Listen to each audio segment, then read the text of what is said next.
Bonjour à tous et à toutes, j'espère que vous allez bien et que vous passez une bonne journée en ce mercredi ensoleillé et qu'avec la chaleur c'est pas trop compliqué. Comme vous le savez, donc aujourd'hui c'est mercredi et qu'est-ce qui sort aujourd'hui? Le nouveau film de Danny Boyle, 28 ans plus tard. Et qu'est-ce que j'en ai pensé? Eh bien vous allez le savoir dans quelques instants car je vais quand même d'abord commencer par le commencement. Le mec qui fait pas l'escroc quand il fait sa vidéo. Donc je commence par le commencement. Donc ce nouveau film fait suite aux deux précédents. Donc le premier c'était 28 jours plus tard, qui était sorti en 2002, et le second qui était sorti en 2007, 28 semaines plus tard, et qui d'ailleurs nous avait offert une introduction qui pour moi est une des plus belles introductions cinéma horrifique que j'ai pu voir dans toute l'histoire du cinéma. Donc je pense que vous en rappelez aussi, avec le père de famille en pleine cambrousse qui court parce que il est poursuivi par une horde spectaculaire d'infectés, accompagné de la mythique musique de John Murphy. Donc, waouh, moi j'en avais reçu plein de mirettes pour ma part. Et donc, une fois ce volet terminé, eh bien, 18 ans plus tard sort du coup ce nouveau et qui s'intitule du coup 28 ans plus tard. Et donc, plusieurs questions se posent, c'est-à-dire que déjà, ça sort quand même relativement tard. Il s'est quand même espacé 18 ans entre le dernier volet et celui-là, ce qui n'est quand même pas rien. Alors après, ça a permis à la saga de respirer un peu, mais bon, ça se passe quand même 18 ans plus tard, et puis des questions se posent. Pourquoi c'est 28 ans plus tard? L'autre question qui se pose aussi, c'est est-ce que est-ce qu'il est possible de raconter une nouvelle histoire? Quand j'ai vu la première bande-annonce, j'ai adoré. Les images m'ont immédiatement parlé. La bande-annonce était assez courte, et heureusement, parce que c'est quand même le but d'une bande-annonce. Mais vous voyez, pour moi, la bande-annonce, c'était digne d'un court-métrage, parce que, en fait, non seulement ça montait crescendo, la tension, pardon, montait crescendo, et en plus de ça, on ne dévoilait pas l'intrigue. Quant à la seconde bande-annonce, je ne l'ai jamais vue, car j'ai voulu me préserver, mais bon, vous voyez, quand on a une bande-annonce, même si on a bien aimé, ce sera on va juste kiffer la bande-annonce, et le film, ce sera pas ça. Et donc cet après-midi, j'ai donc été voir ce nouveau volet et wouh, j'ai adoré. Ah là là là là là là là là là là. Qu'est-ce que j'ai kiffé. Alors, c'est pas vous voyez l'histoire qui m'a fait kiffer, bien que elle est bien écrite. Alors, elle est classique, soit, mais elle est bien maîtrisée. Ça en fait ni trop ni assez. Elle est classique, mais là, vous voyez, je me reconnecte avec mon amour pour le cinéma. C'est-à-dire que bon, déjà, moi, j'adore le réalisateur Danny Boyle. Et là, du haut de ses 68 ans, il vient de me montrer que qu'il en a encore dans le ventre, qu'il en a encore là-dedans, là-dedans. Mais c'est ouf parce que voilà, moi, le film, quand je l'ai vu, c'est-à-dire que je vais quand même vous donner le pitch. Ça se passe donc 28 ans plus tard. Entre-temps, les civilisations ont évolué et les technologies aussi. Et donc, pour schématiser, d'un côté, vous avez le continent sur lequel il y a quelques factions, et en périphérique, il y a une île. Et entre cette île et le continent, il y a un pont qui les sépare. Mais ce pont n'a pas été fabriqué par les mains de l'homme. C'est par conséquent un pont naturel. Et ce pont, en fait, il fonctionne avec le système de la marée. En gros, quand c'est en marée haute, il est impossible de refranchir le continent. Par contre, quand la marée est basse, là c'est bon, l'accès est ouvert. Et donc, dans ce nouveau film, nous allons donc suivre Aaron Taylor Johnson ainsi que Alfie Williams et Jodie Comer qui sont donc une famille. Nous les voyons grandir, c'est-à-dire que Madame est malade. Et quant au père, il s'occupe de son fils après l'introduction. Et donc, ça c'est, si vous voulez, la structure dans laquelle nous allons donc suivre le film. Maintenant, le film en lui-même, dans sa globalité, va se suivre en deux parties.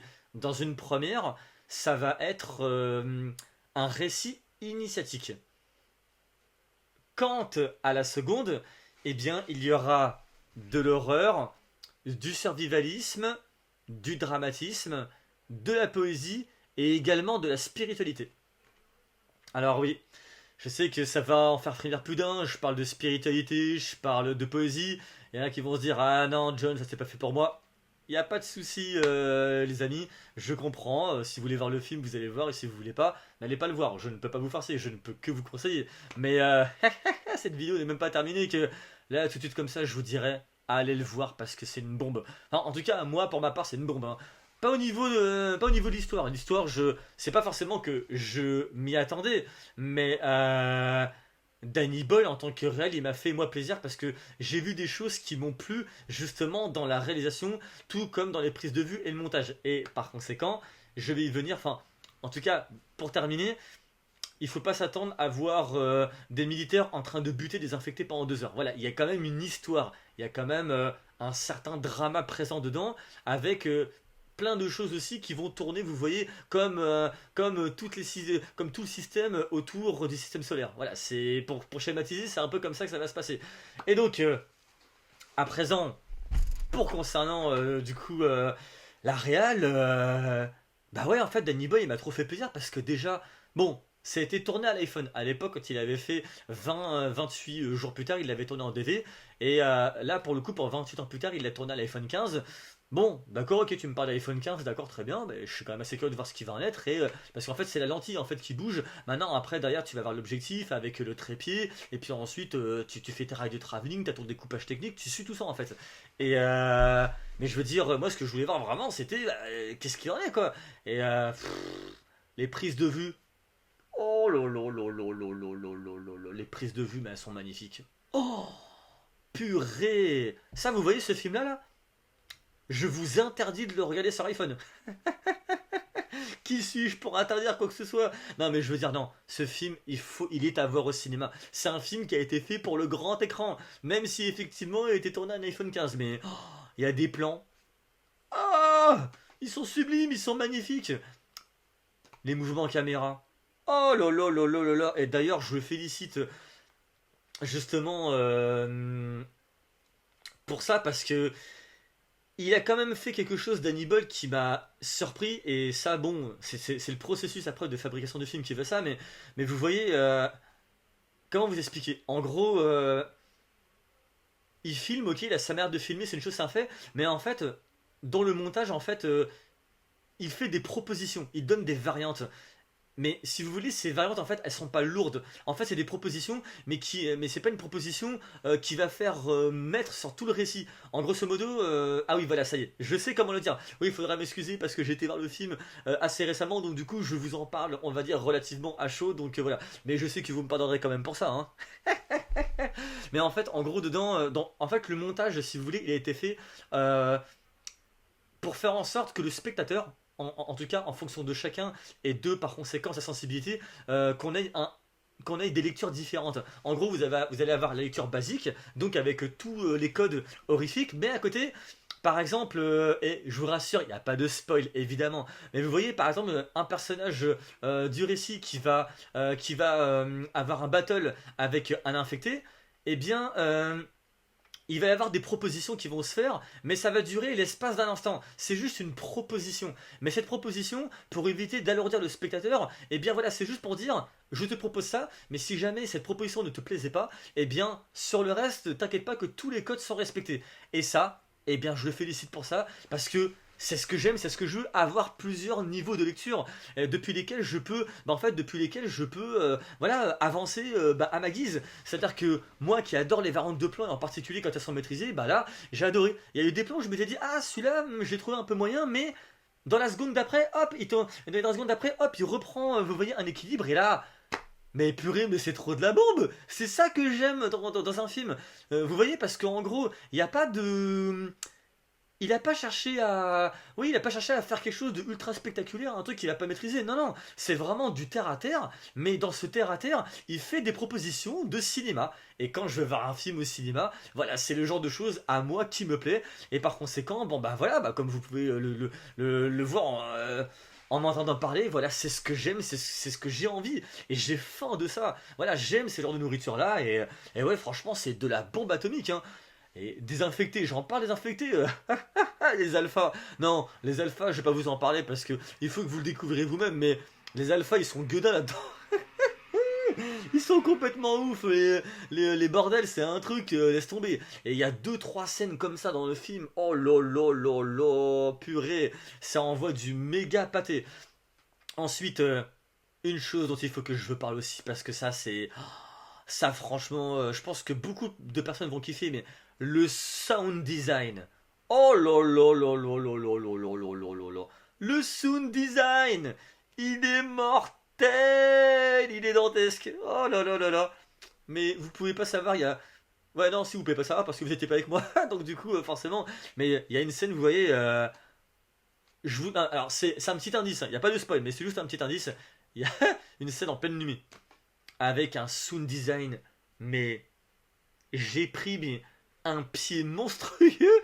J'étais en mode, c'est comme si que j'avais un casque pour aller dans l'espace et que puis qu'autour de moi plus rien n'existait. Et j'étais en train de me dire, j'étais en mode, non, non, non, non, non, non, non, c'était, oh là là là là là là là là là, putain, le pied intégral, franchement, j'ai adoré.